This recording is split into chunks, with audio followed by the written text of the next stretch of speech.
If you've ever tried to make a budget and failed, I want you to know it's probably not your fault. Most budgeting methods out there are just way too complicated or way too restrictive for real life. Today, I'm going to show you a simple system that actually works, and I'll walk you through setting it up, step by step. Welcome back to Finance Byte. I'm so glad you're here. Let me tell you a secret about budgeting. Most of them fail not because people lack discipline, but because the budget itself is broken. I personally tried budgeting 5 different times before I found a system that actually stuck. I was tracking every single coffee, getting stressed if I went $2 over in a category, and eventually, I'd just give up. But then I discovered a method that's flexible, realistic, and helps you reach your financial goals without feeling like you're constantly depriving yourself. Whether you're trying to pay off debt, save for something big, or just finally figure out where your money goes every month, this video is for you. If you're new here, welcome. At Finance Byte, we break down personal finance into simple, actionable steps. Hit that subscribe button so you don't miss our videos every Monday, Wednesday, and Friday. Alright, let's build your budget. Step 1 is to figure out your actual take-home income. This sounds obvious, but so many people skip this and then wonder why their budget doesn't add up. You need to know exactly how much money hits your bank account each month after taxes, retirement contributions, and any other deductions. If you're on a salary, this is easy. Just look at your pay stub. If you get paid bi-weekly, remember that's 26 paychecks a year, not 24. So, take your bi-weekly take-home pay, multiply it by 26, and then divide by 12 to get your true monthly average. For example, let's say your bi-weekly take-home is $1,500. Multiply that by 26, and you get $39,000 for the year. Divide by 12 months, and your monthly budgeting number is $3,250. Now, if your income varies, like mine used to, use your lowest earning month from the past 6 months as your baseline. Anything you earn above that is bonus money you can throw at debt or savings. This keeps you safe during lean months. Go ahead and write down your monthly take-home income. This is your starting point. Step 2. Track where your money actually goes for 30 days. I know, this sounds tedious, but you only have to do it once. And trust me, it's eye-opening. You can't manage what you don't measure. Most people have no idea they're re-spending $200 a month on food delivery or $150 on subscriptions they totally forgot about. The easiest way to do this is to use a free app like Mint or just review your bank and credit card statements from the last 30 days. Create simple categories like housing, transportation, food, entertainment, and so on. Be brutally honest with yourself. Don't write down what you think you should be spending. Write down what you are actually spending. When I first did this, I was shocked to find I was spending almost $400 a month eating out. I thought it was maybe $150. That reality check changed everything for me. Make sure you track your rent or mortgage, utilities, groceries, gas, debt payments, subscriptions, dining out, and entertainment. Once you have 30 days of data, add up each category.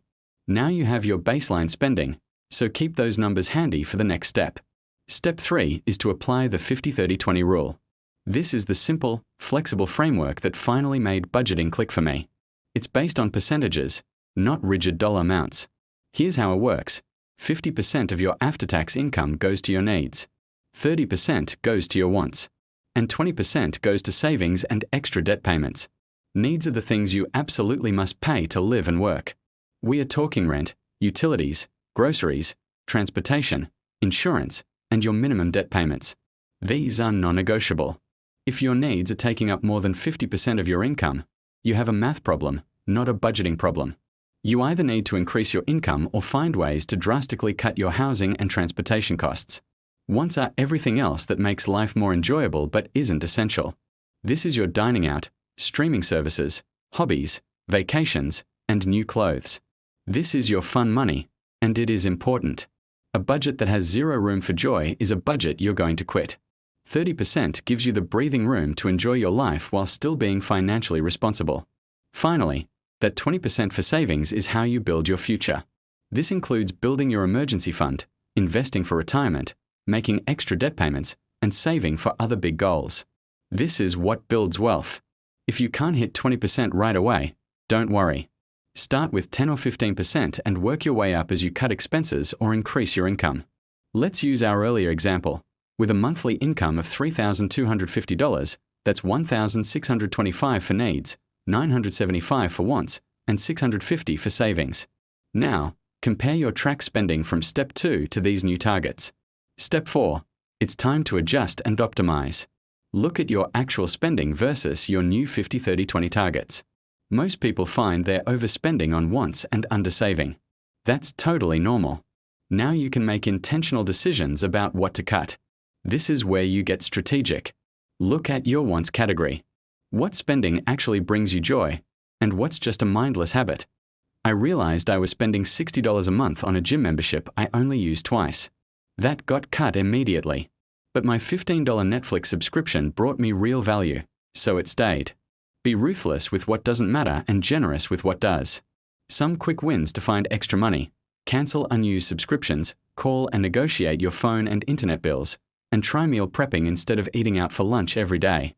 Even finding an extra $100 to $200 a month can dramatically accelerate your financial goals. If your needs are too high, look at the big three: housing, transportation, and food. Could you get a roommate? Refinance your mortgage? Maybe move to a lower-cost area? These are big changes, but they have a massive impact. A $200 rent reduction saves you $2,400 a year. That's real money. Remember, this is about progress, not perfection. If you're at 60% for needs, aim for 55% in 3 months. Small improvements add up. Step 5 is to automate everything and maintain the system. Willpower is overrated. Automation is how you actually stick to a budget in the long term.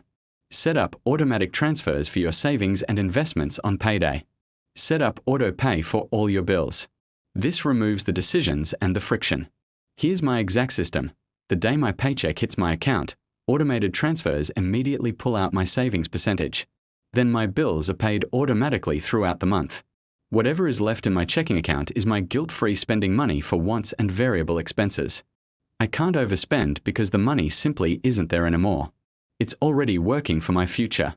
Then, maintain your budget with a quick, 10-minute weekly check-in. Every Sunday, I review my transactions to make sure everything looks right and see if I'm on track for the month.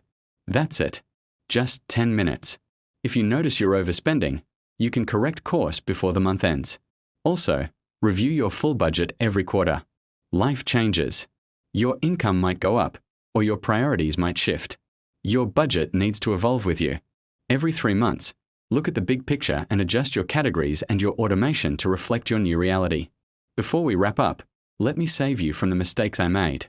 Mistake 1. Being too restrictive. If your budget has zero room for fun, you'll hate it and quit. Build in that guilt-free spending money. Mistake 2. Not planning for irregular expenses like car maintenance or annual subscriptions. These aren't emergencies, so create a miscellaneous or sinking fund category for them. Mistake 3. Giving up after one bad month. You will overspend sometimes. It doesn't mean the system failed. It just means you're human. Adjust and keep going. And mistake 4. Obsessing over every single penny. Budgeting should reduce your money stress, not add to it. A budget is about giving you permission to spend, guilt-free, because you know your big goals are already taken care of. All right, let's recap how to create a budget that actually works. Step 1. Calculate your after-tax income. Step 2. Track your spending for 30 days. Step 3. Apply the 50-30-20 framework. Step 4. Adjust and optimize your categories. And Step 5.